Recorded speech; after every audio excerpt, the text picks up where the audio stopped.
இப்போ என்ன சொல்றாரு திரு எடப்பாடி பழனிசாமி, உதயநிதிக்கு வேற வேலையே இல்லை, எங்க போனாலும் கல்லை தூக்கிட்டு போறாரு, யாரை பார்த்தாலும் கல்லை காட்டுறாரு அப்படின்னு.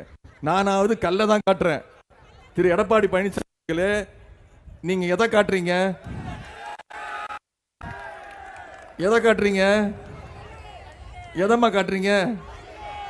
நான் கல்லை காட்டினேன், அவர் பல்ல காட்டுறாரு. அவர் யார்கிட்ட காட்டுறாரு? திரு மோடி அவர்கள்கிட்ட பல்ல காட்டுறாரு. என்கிட்ட கல் இருக்கு, நான் கல்ல காட்டுறேன். அவர்கிட்ட வெறும் பல்லு இருக்கு, அவர் பல்ல காட்டுறாரு.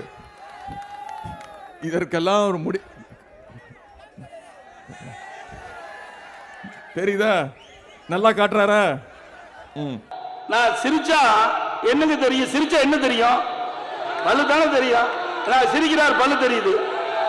நான் சிரிச்சா பல்லு தெரியும். உதயநிதி ஸ்டாலின் சொல்றாரு 2019 எய்ம்ஸ் மருத்துவமனை மதுரையில் அடிக்கல் நாட்டினார் பாரத பிரதமர்.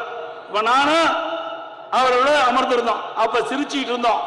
அத உதயநிதி ஸ்டாலின் கொச்சைப்படுத்தி அவரு பல்ல காட்டிட்டு இருக்கான்னு சொன்னாரு. நீ என்னத்தை காட்டுற? நீ என்னப்பா காட்டுற? நீ இதைத்தானே காட்டிட்டு இருக்கிற? நீ இதைத்தானே காட்டிட்டு இருக்க? வேற ஏதாவது காட்டுறியா? நீ காட்டினா சரி, நான் காட்டினா தப்பா?